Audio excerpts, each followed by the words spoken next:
Before starting off the video, this idea was inspired by Geekdom 101's video on if Goku had the Infinity Gauntlet. It was a great video made by a fantastic Dragon Ball YouTuber, and if you like Dragon Ball and aren't subscribed to him, then go subscribe to his channel for loads of Dragon Ball related content. Link to his channel and video will be in the description below. With that said, let's get started with today's video. So I like the idea of having anime characters cross over with other series like other shonen or comics like DC and Marvel. Whether it's seeing who will win in a fight between the characters from their respected series, or like in today's video where we see whether or not a character can survive wielding the Infinity Gauntlet from the MCU. So for this video, I thought about which My Hero Academia character could wield the gauntlet and survive after one snap, and I feel like the outcome will actually surprise many of you. Now this video will contain Avengers Endgame spoilers, but I'm pretty sure everybody and their mamas saw this movie already. But for those of you who haven't seen the movie, there is your spoiler warning. So for anyone that has read the comics that involve the Infinity Gauntlet, you would know that there has been people besides Thanos to have wielded the gauntlet and snap. The comic book version of the Infinity Gauntlet works completely different than its movie counterpart, because in the comics, people who have snapped with the gauntlet don't get hurt or die. As we know from Infinity War and Endgame, the gauntlet could wind up killing you. As explained from Endgame, the gauntlet once used gives off a ton of radiation similar to gamma radiation, which is the reason why both Thanos and the Hulk's arms look so burnt. The only reason they survived snapping was because they were powerful enough to withstand the power of using all 6 of the Infinity Stones with one snap. Thanos was able to survive 2 snaps, the second one almost killing him. The Hulk, on the other hand, being very powerful but not as powerful as Thanos, it's safe to say that he would not be able to survive a second snap, because the first snap completely destroyed his right arm. As we know, a regular human is not capable of surviving a snap. Iron Man sadly was not able to survive the snap that completely wiped out Thanos and his forces. In the comics, on the other hand, even though the characters do not die using the gauntlet, not everybody is capable of using the gauntlet. People who have a very powerful mind are able to use the gauntlet. So characters like the Black Panther, Captain America, Adam Warlock, and Thanos were able to use the gauntlet to its full snapping potential. So when it comes to characters from My Hero, it's safe to say someone like Mineta or Kaminari would not be able to use the Infinity Gauntlet from the comics, because they won't have the mental capacity to be able to use at least one of the Infinity Stones. Even if they were to have the Infinity Gauntlet, they would probably do something very perverted anyways. So regardless, it's not like anyone would trust these characters with the Infinity Gauntlet to begin with. The only characters that I could see being able to use the comic version of the Infinity Gauntlet are All For One and Nezu. All For One is shown to be quite intelligent. I mean, the man has been around for over 100 years, so he is bound to be really smart, as well as Nezu due to his quirk High Spec. Even though he is an animal, his quirk grants him superior intelligence that surpasses that of humans. So I feel like those two characters would be more than capable of handling the comic version of the Infinity Gauntlet. So let's get into the MCU Infinity Gauntlet and see who from My Hero Academia could survive one snap using the Infinity Gauntlet. As I said earlier, the MCU Gauntlet could kill or severely injure someone that uses it. Really, the only ones that could survive a snap from the gauntlet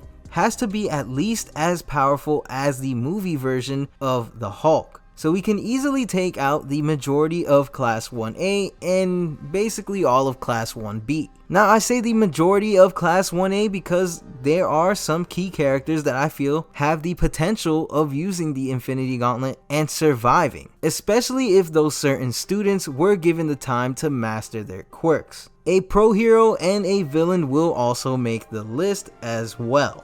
Quick side note, I am not a power scaler, so you won't hear exact numbers for character strengths or anything like that, but I will be going over statements and the description of characters' quirks that will help me decide whether or not they have the potential of surviving a snap. Also, don't kill me in the comments if I had gotten some information wrong about Avengers Endgame and the Infinity Stones. There is a lot of Marvel content to go over, so I might have missed some things or got some things wrong when I was talking about the MCU and the comics. With that said, let's finally start off this list. The first character on the list, not going in any order by the way, is Sato. Sato is one of these key characters that I was talking about earlier when it came to Class 1A. His quirk is Sugar Rush, which allows him to multiply his strength by 5 for 3 minutes by every 10 grams of sugar he ingests. He also gets a little bulkier from this as well. We already saw him take down a bunch of Cementos's thick walls, during the final exams arc. He consumed a good amount of sugar, making him able to take down these very large cement walls. So if given some time to master his quirk and enough sugar, I believe he could have the chance of surviving a snap, since I feel like he could reach the strength of the Hulk with the boost of the sugar. So of course he will come out severely injured like the rest of the following characters on the list. And he is one of the more iffy characters on the list just because I can't really see him being that strong, but the multiplier that he gets from the sugar could make things a lot different. Next on the list is All Might.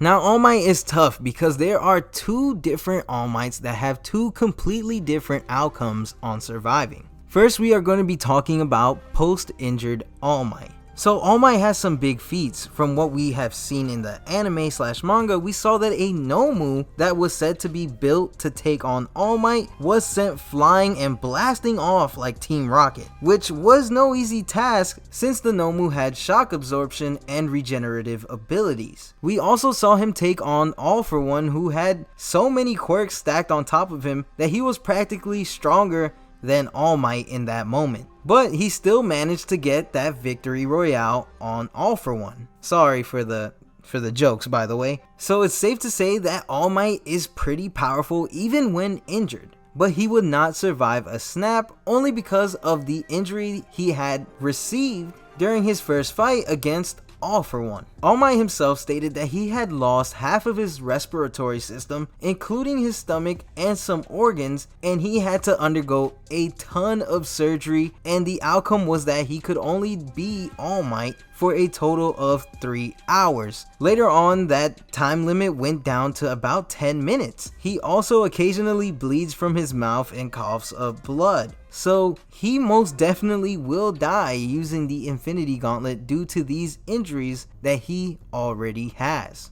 On the other hand, pre-injury All Might would not die.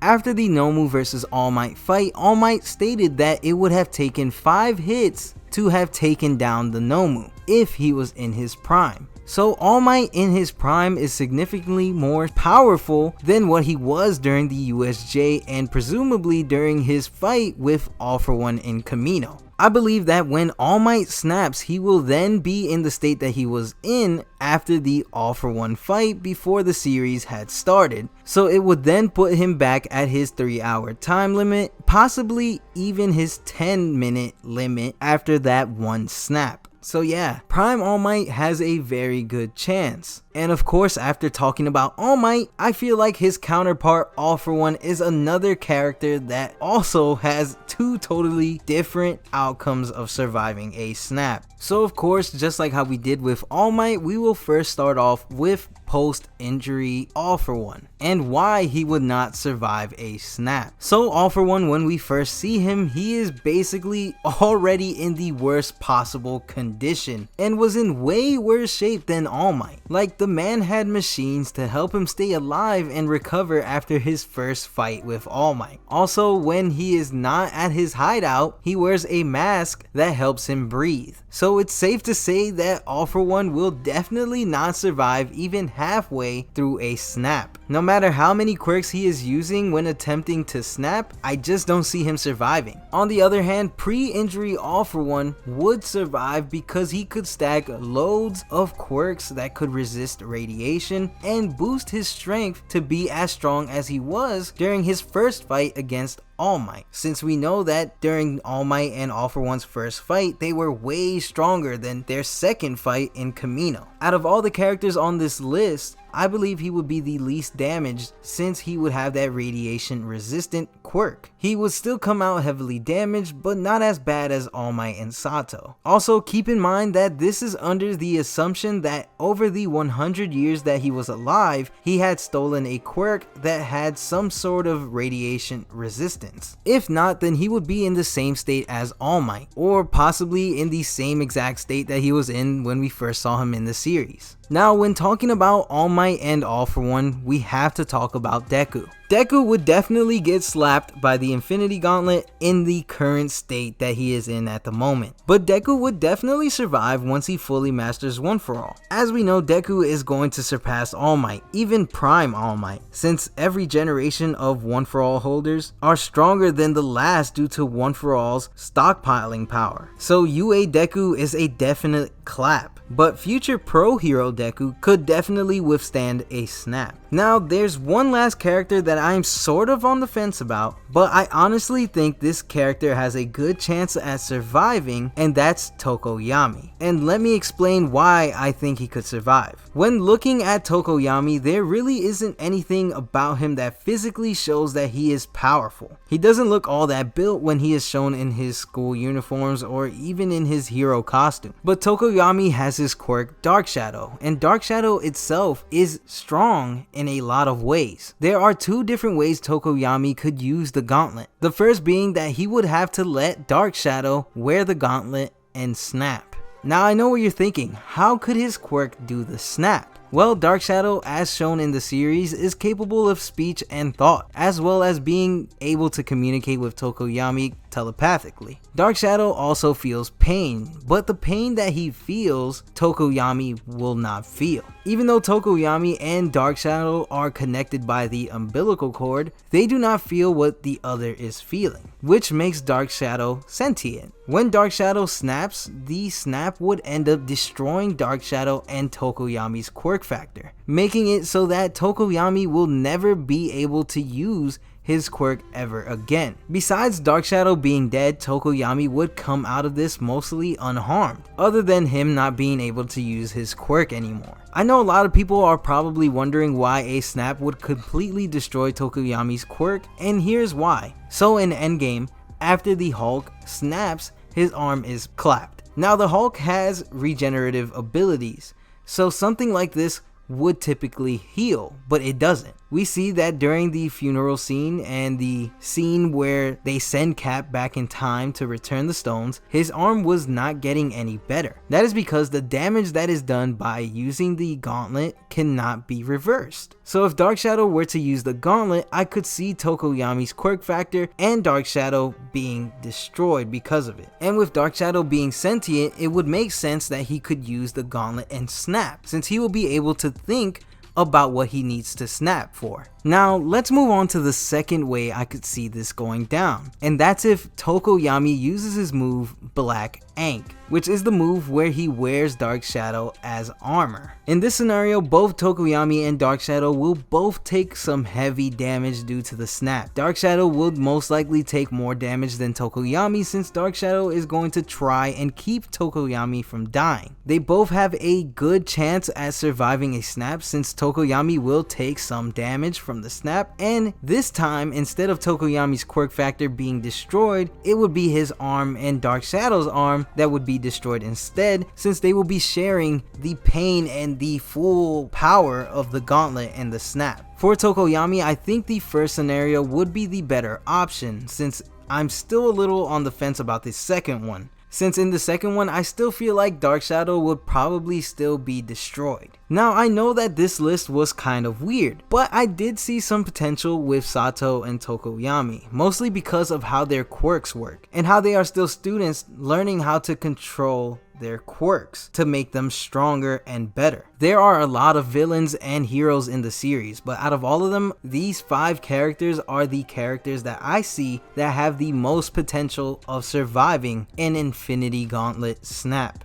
So that is all I have for today's video. I had a ton of fun making this video. Like I said earlier, Geekdom 101's Dragon Ball video is what gave me the idea to make this video. So links to the channel and the video will be in the description below. Also, comment down below what you guys thought about my list of characters that would survive a snap. And who do you think would survive a snap with the Infinity Gauntlet? If you enjoyed this video, be sure to Detroit smash that like button below and be sure to share this video with your friends. If you enjoy My Hero Academia and would like to see more My Hero Academia content, then subscribe to the channel to join the Showbob's Hero Academia and become my hero.